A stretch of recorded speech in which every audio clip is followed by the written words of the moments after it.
Bem-vindos às entrevistas Prisma.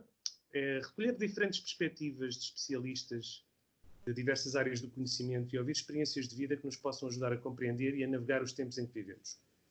Hoje temos connosco Frederico Lucas. Frederico é empreendedor social na área da competitividade territorial e orador motivacional de empreendedorismo. Ele também é ativista de uma economia social lucrativa. Atualmente é gestor também da consultora luxemburguesa Gruz Partners, que é dedicada à promoção de investimentos em meio rural. É editor também do guia Investir à la Campanha Portugal e dinamizador do canal de informação Rural Talks. Frederico, bem-vindo. Muito obrigado. E é um prazer ter-te connosco. Esta era uma entrevista que também já queríamos fazer há algum tempo. E a tua experiência tem muito para nos poder ajudar neste momento acerca do trabalho que fazes também, do contexto em que trabalhas e também ideias para o futuro e como navegar através da situação atual em que vivemos e do mundo em que vivemos. Neste sentido, há aqui uma pergunta que era importante para entender o contexto também do teu trabalho, que era como é que foi possível criar um projeto de empreendedorismo sobre o repovoamento rural?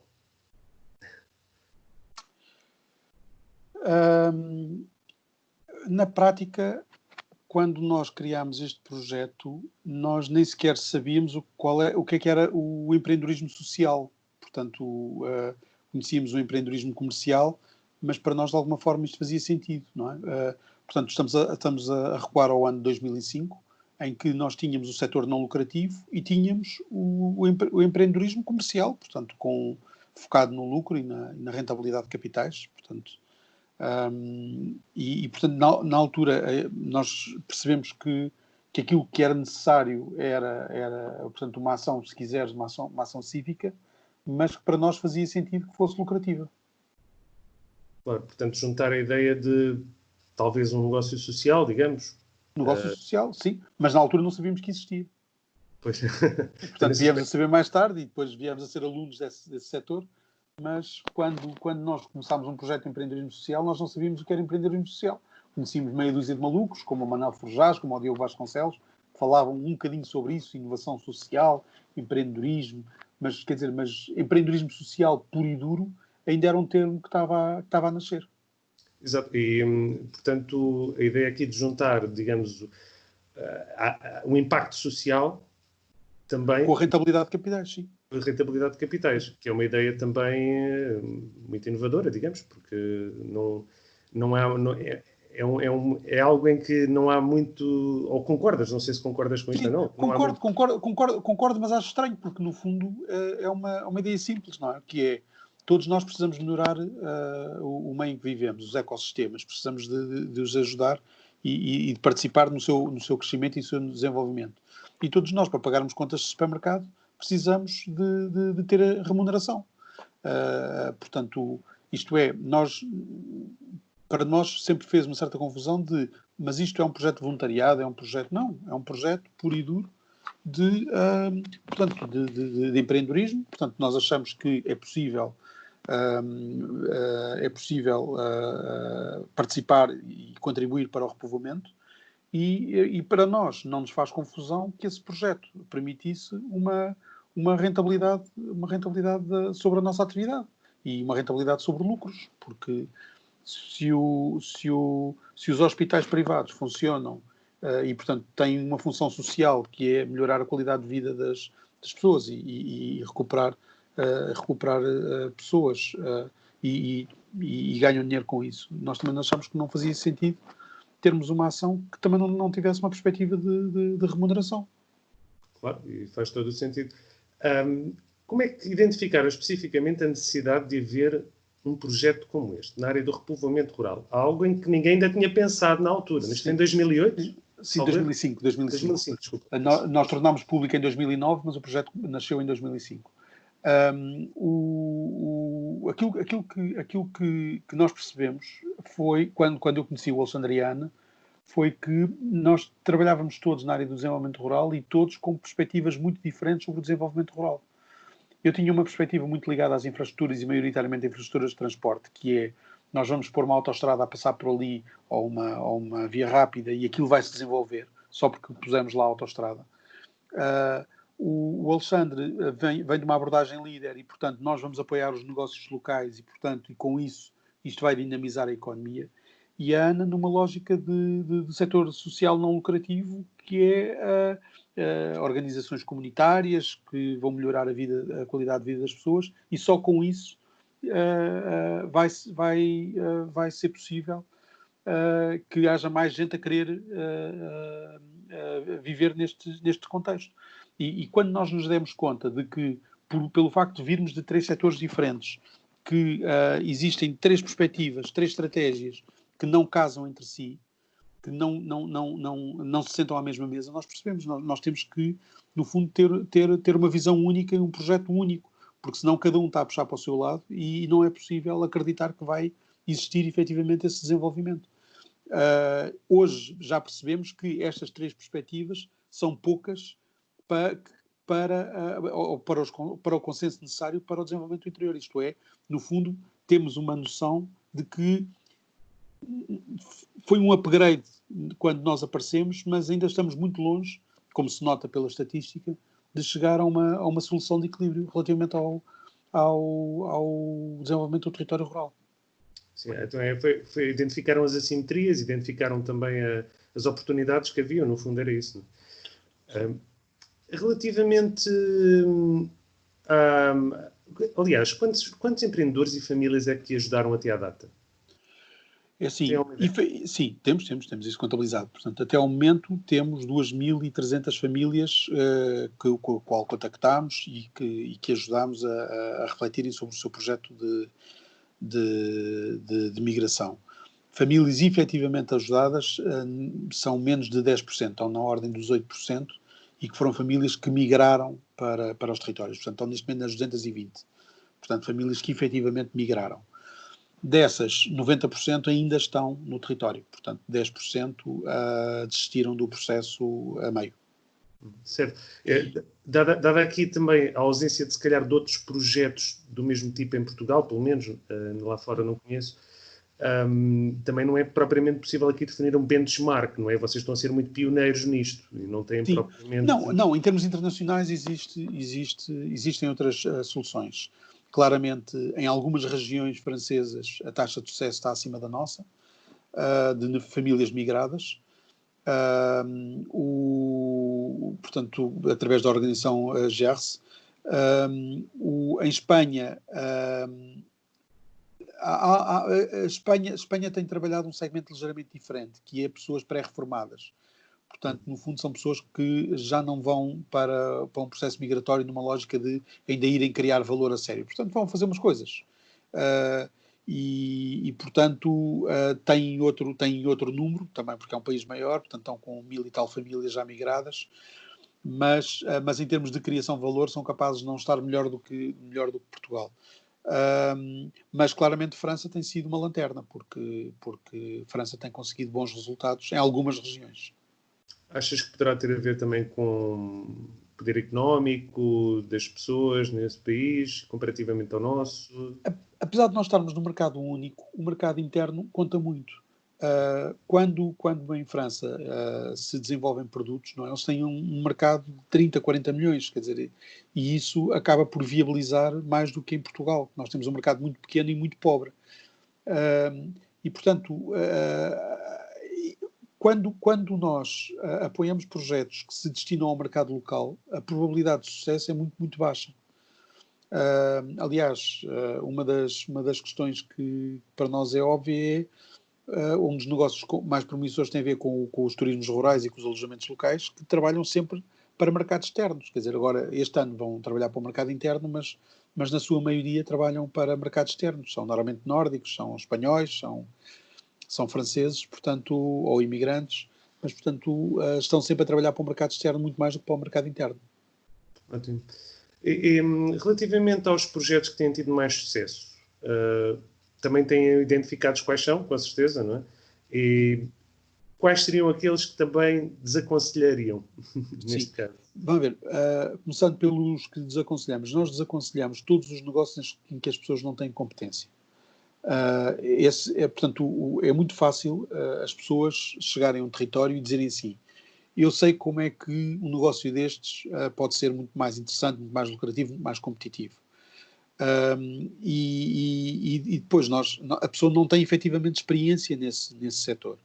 Porque o facto de nós acharmos, porque fazemos benchmark e vivíamos em Oeiras e conhecemos em Oeiras ou em Lisboa, ou em Telheiras, ou uma mercearia muito mais gourmet, digamos assim, não significa que essa possa ter algum sucesso num território de baixa densidade, porque o cliente não está preparado para esse produto.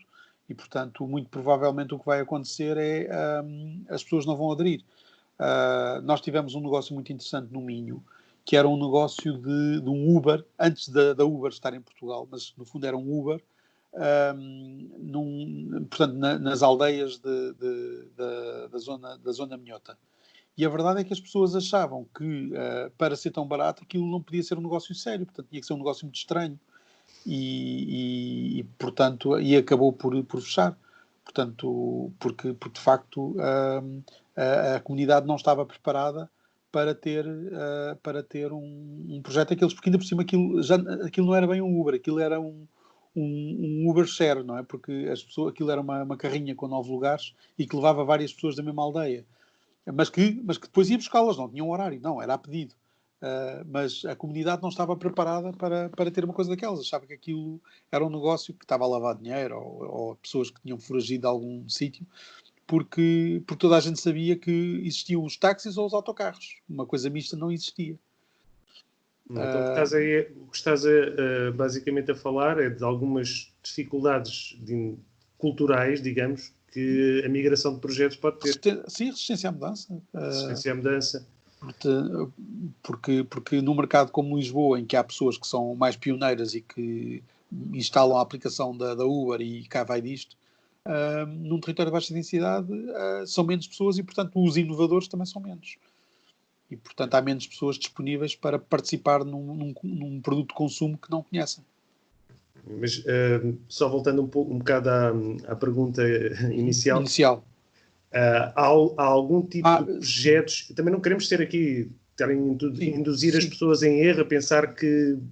Porque tu já falaste e explicaste bem que as pessoas convém que tenham já experiência nessa área e para a qual vão formatar o negócio, não é? Nós não aconselhamos pessoas, não aconselhamos projetos de empreendedorismo para os quais as pessoas não tenham competência. Agora, há projetos, por exemplo, como o alojamento local, que não visa ou que não tem como estratégia a nível nacional uma profissionalização. No alojamento local, tu estás na casa de uma pessoa onde vais, no fundo, também conhecer essa família. Ele que é arqueólogo, ou que é arquiteto da Câmara, ou que é não sei o quê, e, portanto, tem os quartos. E tu, no fundo, não é uma experiência de turismo, de hotelaria, é uma experiência de live like a locals, não é? Ou feel like a locals. Portanto, esses projetos são projetos promissores, até à pandemia, e dá uma sensação que agora também, no pós-pandemia, também vão continuar a ter sucesso. Porque as pessoas estão a fugir aos hotéis, não querem ir para piscinas com 200 pessoas e, portanto, foram aqueles que esgotaram mais depressa. Neste momento é impossível marcar uma semana inteira para agosto na esmagadora maioria dos empreendimentos, dos alojamentos locais em Portugal, nomeadamente os rurais, e que é um ótimo sinal. Agora, os projetos que efetivamente têm sucesso são aqueles que nós dominamos. Não é? Um engenheiro agrónomo, um investigador da área da agronomia, chega a um determinado território, detecta um conjunto de características de solo e consegue desenvolver um conjunto de produtos que consegue vender no mercado fora da concorrência local ou regional ou às vezes até nacional. Porquê? Porque investiga, conhece aqueles ecossistemas e sabe que aquilo é propício para desenvolver esta ou aquela espécie com esta ou aquela melhoria e, portanto, e depois chegar a mercados de pessoas que exigem produtos livres de químicos e livres de aditivos e acaba por ter sucesso porque percebe do setor, não é porque está a experimentar. Não é? Claro. Outra pergunta que certamente muitos irão fazer e muitas pessoas poderão estar interessadas também nesta migração, o que é necessário para uma pessoa se qualificar para ser um novo rural? Basta ter uma ideia? É preciso mais? É preciso ter terreno? Não é preciso ter terreno? É preciso ter casa já no campo? É preciso ter vontade e é preciso conhecer o local onde se vai instalar. Não raras vezes, e sem estar aqui a dissertar muito sobre isso, não raras vezes as pessoas querem migrar para sítios onde passaram um fim de semana, que é lindíssimo, mas que são sítios que nós sabemos que são dos mais complicados em termos de integração comunitária.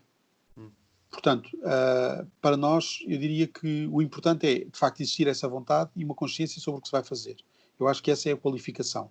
Porque depois todas as áreas são possíveis. Eu posso ir para o interior, fazer administração de sistemas de consultoras, trabalho à distância, como posso ir desenvolver produtos agrícolas, como posso ir fazer um conjunto de outras coisas em que tenha competências para as fazer.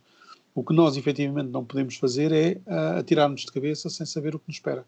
E, portanto, convém... os melhores processos de migração são aqueles em que as pessoas conhecem o território de destino há vários anos.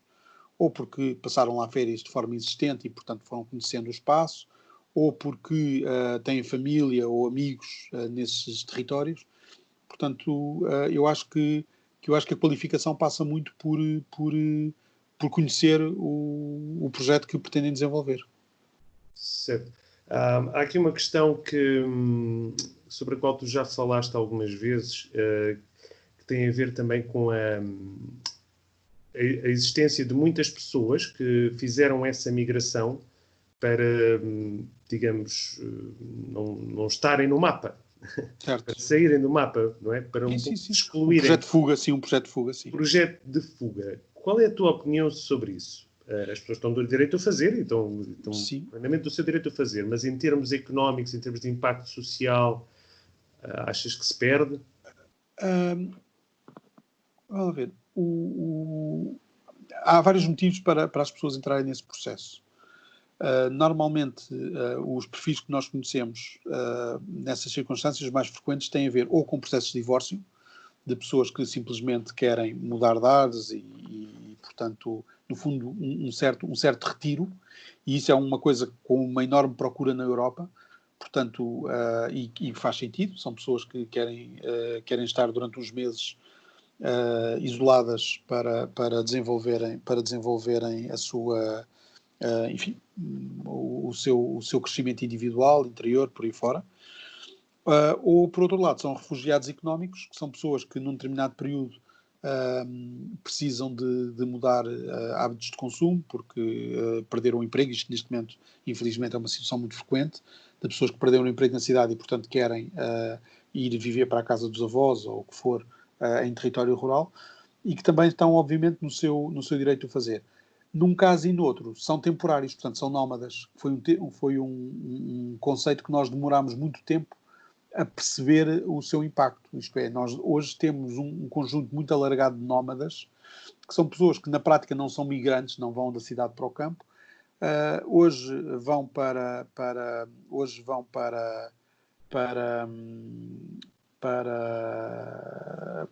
o interior de Portugal, amanhã estão na Ásia, daqui a um ano estão na África do Sul e por aí fora, porque na prática são pessoas que querem verdadeiramente conhecer culturas e, portanto, quando elas chegam ao interior não são propriamente migrantes, são pessoas que estão numa lógica de passagem e que, digamos, a mim provoca-me uma enorme inveja. Porque são pessoas que chegam, normalmente são millennials e chegam aos 30 anos com um conhecimento do mundo que é muito maior do que o meu, que tenho mais uns anos acima disso. Claro. E um impacto social e económico desse estilo de vida nómada, não é? Dessa passagem temporária pelo meio rural acaba por ser nenhum ou reduzido? Sim, é reduzido porque eles próprios têm essa filosofia, não é? De slow touch, sim, low profile, portanto eles não se impõem, não chegam, portanto, eles falam com as pessoas locais aquilo que as pessoas locais querem falar. Se não querem falar, também não falam. Portanto, no fundo, tem uma envolvência muito light com essas comunidades. Certo. E relativamente, que é uma questão também um pouco sensível, que é o acolhimento que este projeto tem tido junto do poder político, seja o local e o central, mas também podíamos começar pelo central, em primeiro lugar, e depois partir para o local, ou como quiseres. Mas como é que tem sido ao longo dos anos a evolução? Há mais, menos apetência do poder político? Sim. É um trendy? Vamos ver, o problema a nível do poder local é complicado, porque quando chegam a uma comunidade pessoas de fora, vêm com outros hábitos de consumo, com outras regras, com outra visão, que muitas vezes causa conflito. E, portanto, é muito complicado para um autarca apoiar as pessoas que acabaram de chegar, quando depois, com muita facilidade, existem conflitos entre as pessoas que acabaram de chegar e as que já lá existiam no território. Portanto, não é fácil para o poder local agarrar com as duas mãos um projeto como este. A nível nacional, parece-me que tem existido passos muito interessantes. Agora, pela primeira vez, tivemos o Ministério da Coesão, que ainda é uma aposta relativamente tímida do atual governo, mas que claramente é uma evolução relativamente ao que existia no passado. E, portanto, parece-me que e vem já com um conjunto de ideias e de instrumentos que me parecem muito interessantes face ao que existia antes disto. Portanto, eu acho que, no fundo, o próprio poder político também está a digerir o problema das assimetrias e a forma como pode dinamizar e perceber que o desenvolvimento do território rural não passa pelo Ministério da Agricultura. Aliás, isso é uma confusão que não é exclusiva dos políticos, que é confundir ruralidade com agricultura, não é? E nós, dentro da ruralidade, temos o turismo rural, temos a indústria, muitas vezes na transformação alimentar e nos derivados da floresta, e, portanto, a ruralidade é muito mais do que a agricultura. Eu diria que, aliás, a agricultura é a componente mais pequena, mais pequena, mas muitas vezes decisiva, do meio rural. Claro. E quais são as principais dificuldades com que se deparam diariamente? Vocês, empreendedores, e o vosso trabalho diariamente? São do poder político? São dos próprios candidatos? Não, no início o poder, a dificuldade maior era de facto o poder político. Compreender o impacto que um projeto deste tipo poderia ter. Eu hoje diria que o maior problema, que já era um dos maiores no início, é de facto o desenho do modelo de negócio, isto é, criar negócios que façam sentido nos territórios. Porque se o negócio não tiver sucesso, o emprego da pessoa depende disso e, portanto, a família não vai ter sucesso. Eu acho que neste momento a nossa maior dificuldade e aquilo que nos obriga a perder mais tempo tem a ver com o match entre o território e o negócio que se vai instalar. Certo. E esta questão também que certamente muitas pessoas irão perguntar, será que consideras que as autarquias dos meios urbanos estão ainda a criar mais condições para a expansão, a quererem atrair mais pessoas, apesar dos problemas crónicos de planeamento que as cidades têm, difícil equilíbrio entre a vida pessoal e o trabalho, da segurança, da sobrelotação? Sentes que eles ainda estão a procurar atrair mais pessoas ainda? Essa foi uma surpresa, para mim estranha, que é territórios superpovoados continuarem a ter medidas para a captação de pessoas quando já estavam com situação de sobrepovoamento. Nós olhamos para o mapa e percebemos que Lisboa e Porto estão saturadas e as suas áreas metropolitanas estão saturadas. Vemos que existem 3, 4 cidades que têm equilíbrio entre o número de pessoas que lá vivem e o território e as oportunidades que têm, Coimbra, Braga, Viseu e adicionaria a estas Faro. E depois percebes que tanto municípios das áreas metropolitanas como estes municípios de concelhos médios que têm políticas para a captação de pessoas, quando na verdade têm uma enorme dificuldade em gerir as que já lá têm. Mas isso são políticas de planeamento urbano que claramente me escapam. Não consigo encontrar muitas vezes, enfim, razões lógicas para isso. Porque, para mim, o que faria sentido tem a ver com a especialização, que é determinado tipo de cidades terem mais ou menos este negócio e estarem a desenvolver isto. Por exemplo, nós, quando olhamos em Aveiro e quando pensamos em Aveiro, pensamos em tecnologias de informação. Mas a Web Summit faz-se em Lisboa e o centro de dados da PT foi parar a Covilhã. Mas depois, quando olhamos, por exemplo, para Coimbra, vemos como cidade do conhecimento e com muita tradição na área do desenvolvimento linguístico e por aí fora, que quando comparamos com Salamanca, percebemos que Salamanca está a responder muito melhor em termos de marketing a essa procura. E por aí fora. E, portanto, para mim, o que faria sentido numa estratégia destas cidades seria uma especialização.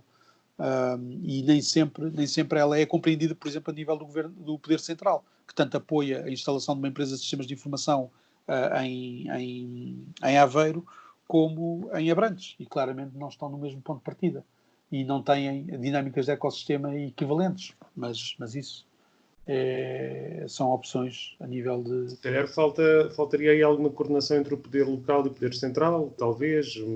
Sim, mas muitas vezes o próprio poder local não sabe o que quer, não é? Porque quando se pergunta a um autarca quais são as áreas de investimento no seu território, com muita facilidade ele dá quase a lista dos CAIs que existem em Portugal. E a partir daqui está tudo estragado, não é? Porque eles na prática não sabem qual é a área onde conseguem diferenciar-se. E, portanto, porque deveriam dizer aqui é a transformação deste tipo de produtos. Por exemplo, eu estou neste momento em Trancoso e a castanha, que é um produto de excelência da região, não é transformado 1 quilo de castanha em Trancoso. Não é? É transformado todo em Ardèche, em França, onde o seu valor é multiplicado por 5, por 6, por 7, por 10. E, portanto, pergunta-se, quer dizer, e se calhar deveria existir uma coisa que nunca existiu, que é uma campanha para a captação de indústrias transformadoras da castanha para a região. E isso não existe. Nós temos aqui ao lado Celurico, que tem o maior voo livre da Península Ibérica. Não é? Se eu perguntar quantas empresas é que eles captaram dentro desse setor, captaram 0. E quantas é que fizeram por captar? 0.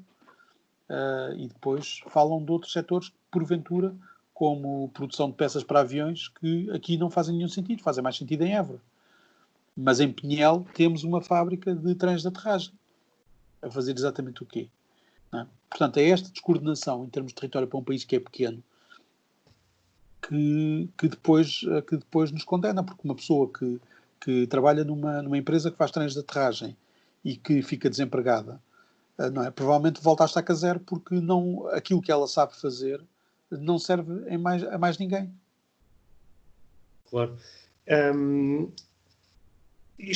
Esta pergunta também tem muito a ver com algo que já falámos atrás, a integração entre o empreendedorismo social e o empreendedorismo convencional, não é? Isto da questão da empresa social e de irmos além do voluntariado, não é? Ainda se pensa muito em termos de voluntariado e não de um impacto social em projetos que possam ser remunerados. Porquê que isto ainda subsiste, Frederico? Porquê é que é esta mentalidade do pro bono e que a fonte de rendimento tem que ser outra? Eu acho que isto tem muito a ver com visões, diria eu, ultrapassadas da economia. Porque todos precisamos de todos. Hoje não faz nenhum sentido um projeto que tem um impacto negativo sobre a sociedade, sobre a comunidade ou sobre os ecossistemas, poder existir. E para mim, da mesma forma, não faz nenhum sentido que uma empresa que tem uma atividade muito, muito meritória, mas que precisa todos os anos de ser apoiada pela Câmara, ou pela Câmara, não pelo município, ou por uma outra entidade qualquer, provavelmente também não faz sentido, porque elas, no fundo, deveriam entreajudar-se uma e a outra. Um projeto interessante que eu encontrei numa escola foi na Serra da Estrela, foi eles estarem a desenvolver a criação de pastores da Serra da Estrela para financiar a atividade do canil municipal. Não é? E para mim isso faz sentido. Não é? Portanto, eles têm um produto que é valorizado, que é o produto do cão Serra da Estrela, e, portanto, a venda de cães com DOP estava a financiar o apoio aos cães abandonados da região. E nenhum dos negócios tem nenhum mal, faz todo sentido estarem a funcionar em paralelo. Sim, tem que ter gestores, não é? O negócio tem que ter um gestor, tem que ter empregados, tem que ter pessoas que trabalham lá o tempo inteiro, não é? E portanto, no fundo, foi conciliar duas vertentes. Uma que claramente permite ter rendimentos e a outra que claramente pretende resolver um problema local. Certo, isso é muito interessante. Agora, outra questão que, para alguém como tu, que já passou por as duas realidades de viver no campo e viver na cidade, não é? Também já foste um animal da cidade, não é? Já fui um urbanita, sim. Já fui um urbanita. Quais são as principais diferenças que sentiste? Já agora, há quantos anos vives no campo? Há 15. 15. Pronto. Não te vou perguntar a idade, mas dá para termos aqui uma ideia. Tinha 5 anos quando migrei. Tinha 5 anos. Migrei com 33, portanto tenho 48. Faço este ano 48. Quais são as principais diferenças que sentiste nesta migração? Algum choque inicial? Não houve choque inicial? Foi tudo rosas? Não foi rosas? Eu acho que como todos os migrantes, tive um período inicial de fascínio. Que é, isto vai ser impecável, isto era impossível ser melhor e por aí fora. Depois tive o reverso da medalha, que é perceber, esta gente é muito complicada, porque de facto eram pessoas que tiveram experiências de vida e percursos de vida muito diferentes dos meus e, portanto, com competências em áreas que eu desconhecia, com ausência de conhecimento em áreas que eu dominava e por aí fora. E, portanto, ao fim de 15 anos, aquilo que eu sinto é que o resultado final é muito bom, mas nós temos de estar preparados para uma comunidade ao qual, de alguma forma, não pertencemos. Portanto, o sentido de comunidade não se ganha de ânimo leve. E, portanto, eu estou aqui em Trancoso há 15 anos e ainda hoje sou pessoa, mas um misto, não é? Portanto, um semi-urbanita e um proto-rural. Mas não, claramente não sou visto como uma pessoa de cá. Portanto, sou um dos nossos, mas com favor, digamos assim. Hoje aos meus filhos não. Os meus filhos, como cresceram aqui, andaram no colégio com esses miúdos todos, para eles já é perfeitamente normal serem de cá. Portanto, eles não sofrem o sentido de quase de cá como sofrem os adultos. Quais são, assim, os principais mitos acerca da vida no campo que tu achas que precisam de ser abordados, discutidos, falados, se é que existem, para que as pessoas tenham uma noção mais realista? Eu acho que o primeiro mito tem a ver com a integração. Eu acho que o processo de integração é tudo menos fácil. O segundo mito tem a ver com a autossubsistência. Eu acho, portanto, nós quando pensamos nos nossos avós que tinham a sua horta e que faziam disso vida e que criaram filhos e por aí fora, eu acho que há muita gente que acha muita graça e acha que isso que se consegue reproduzir isso à data de hoje. E é tão viável reproduzir isso à data de hoje como viver num prédio em Lisboa sem saneamento e atirar os dejetos pela janela. Portanto, quando as pessoas imaginam uma vida como aquela que os nossos avós tiveram, no fundo é tão viável como a vida que os nossos avós que viviam na cidade tinham e que atiravam dejetos de janela fora. Portanto, isso já não existe. Isso passou, teve um tempo e passou. E, portanto, não existe o mito da autossubsistência, da horta da autossubsistência. Isso já não existe. Existe o mito, não existe essa realidade. Porquê? Porque as pessoas têm contas de telemóvel para pagar, têm o carro para pagar, viajam, andam de comboio, tudo isso são contas que os nossos avós não tinham. Nós temos em Trancoso pessoas, hoje já não, mas se calhar há 20 anos tínhamos pessoas em Trancoso que nunca tinham ido a Lisboa, não é? Nunca tinham ido ao Porto, nunca tinham saído daqui, porque um bilhete de comboio custa 20 euros. E, portanto, eu acho que existe às vezes uma certa romantização de um território que já não existe, diria eu. Muito bem. Relativamente a esta crise que temos vivido ultimamente, não podemos alienar-nos dela, não é? Certo. Certamente haverá pessoas que poderão perguntar como é que isto está a ser vivido nos meios rurais e se há alguma diferença entre o stress e a pressão que se sente nos meios urbanos e o que se sentiu no meio rural, ou foi tudo business as usual, ou é também um mito? Não. Face a uma população envelhecida, houve a percepção do perigo real. Isto é, isto pode correr mesmo muito mal, porque temos população muito idosa e de facto é um bocadinho isso. Nós em Trancoso a doença chegou através de carta. Portanto, os primeiros infectados foram os carteiros e foi na véspera do pagamento das reformas.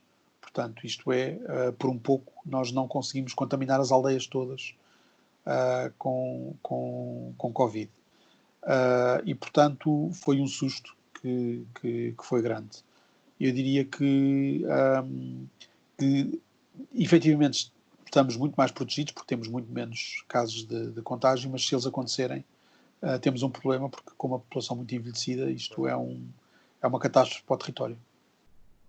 E outra questão na qual tu também tens algum know-how, que é a questão do impacto económico, sobretudo ao nível do empreendedorismo e dos novos projetos, qual é aqui o impacto que foi visível? Há retraimento? Há contenção?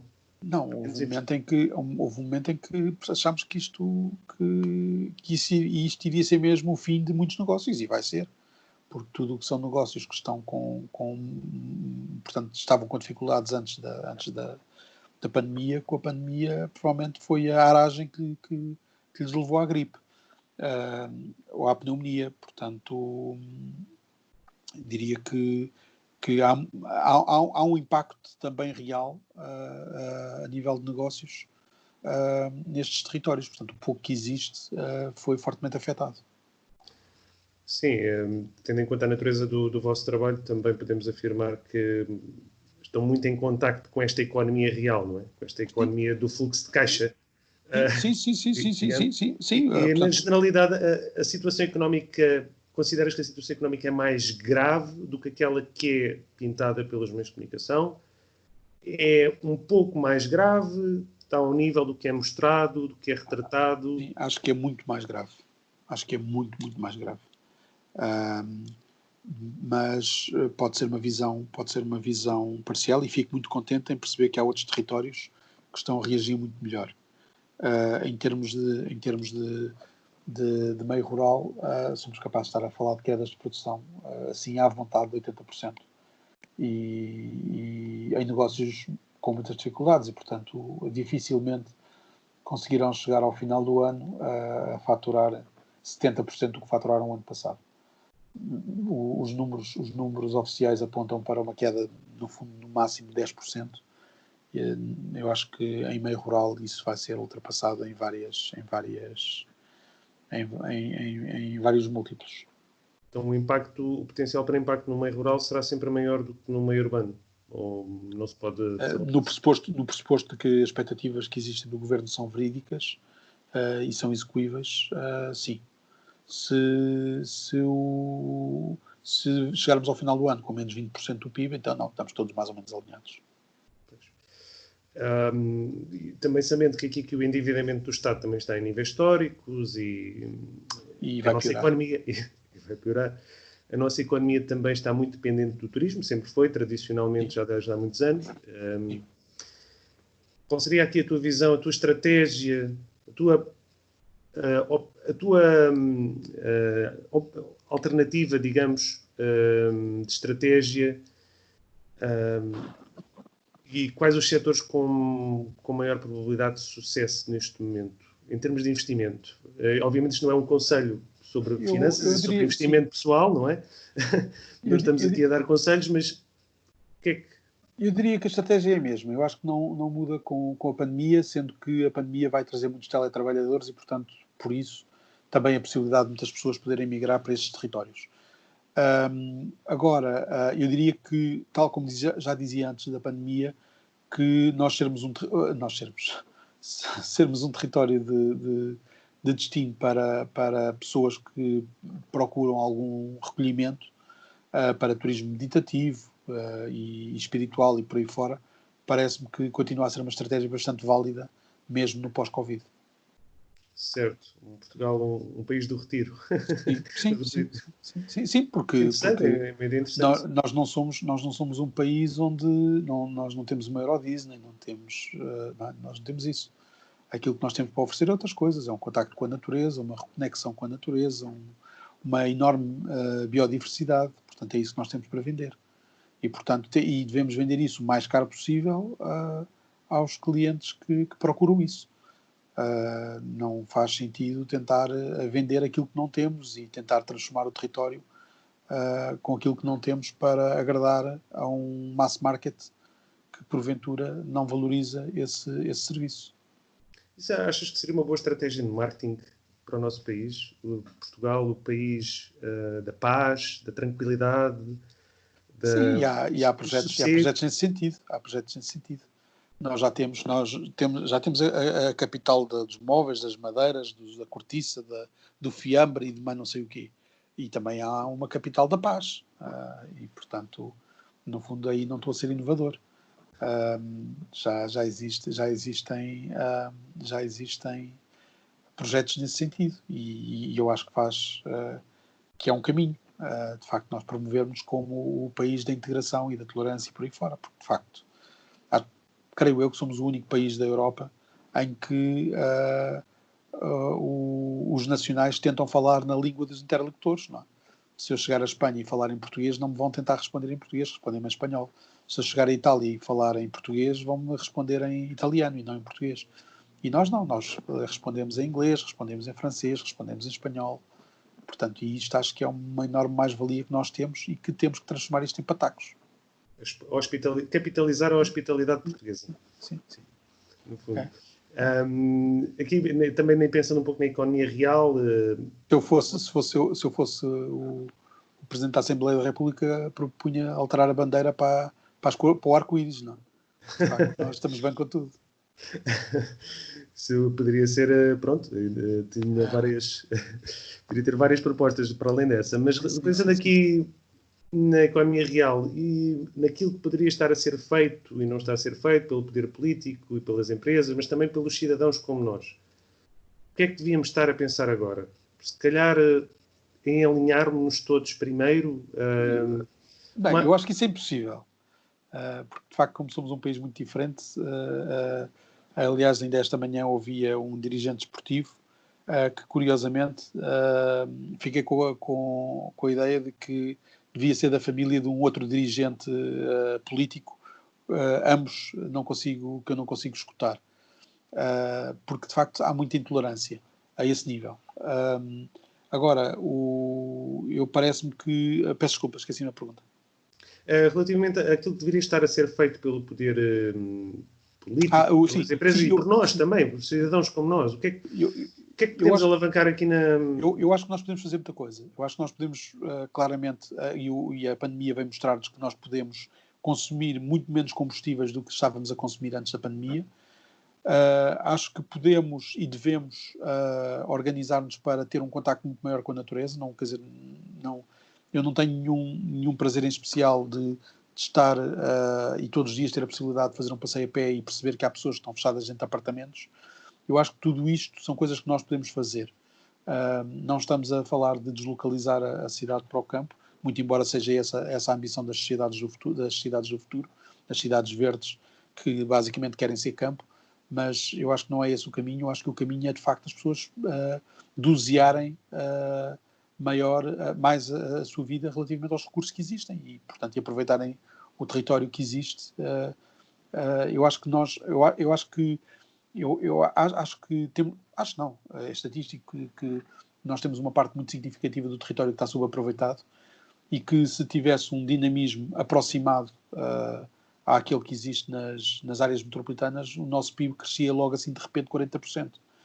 Não é? Porque o rendimento médio e a produção média das unidades em baixa densidade está normalmente abaixo de metade daquilo que existe nas grandes cidades, e muitas vezes, e mesmo nas grandes cidades, essa produção não é para consumidores locais, é para consumidores, é para exportação.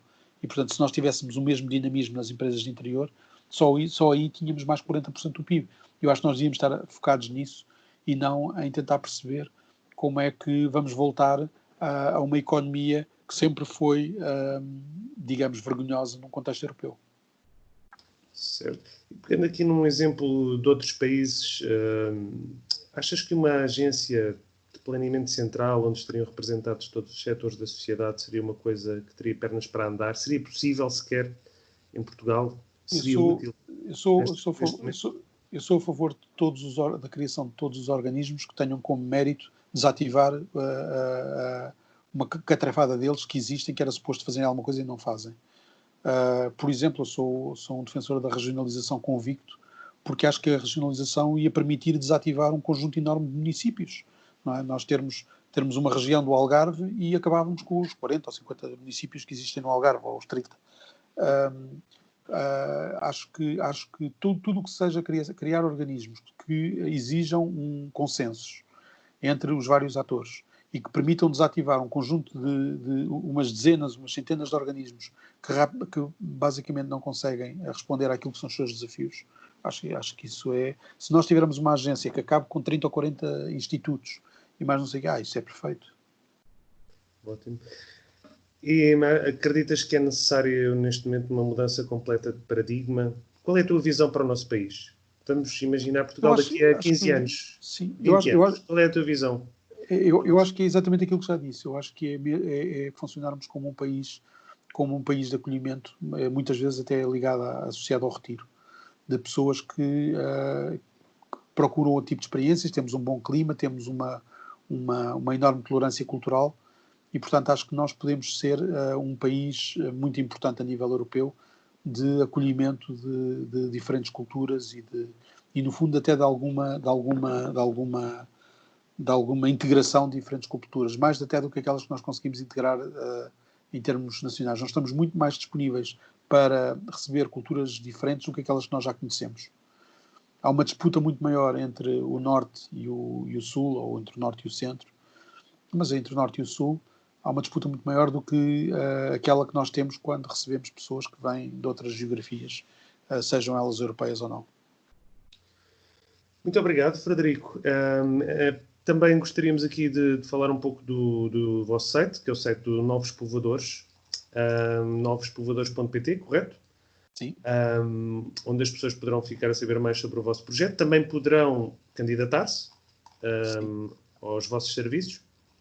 Certo. E, sobretudo, também ficarem a conhecer também um pouco mais do vosso processo. Também tem aqui muita informação sobre o vosso processo. O vosso processo de seleção, mas também de apoios e de serviços que prestam às pessoas, não é?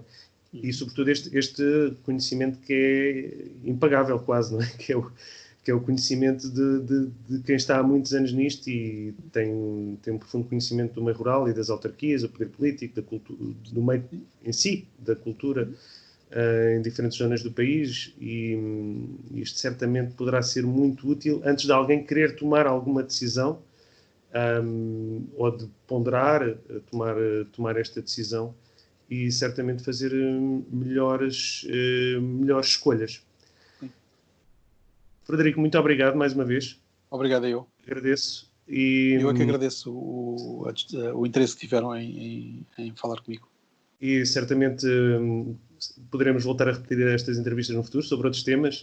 Há aqui muito para falar ainda, com certeza. E agradeço já, e aos nossos espectadores e à nossa audiência agradeço também. Muito obrigado e um bom dia. Obrigado, bom dia.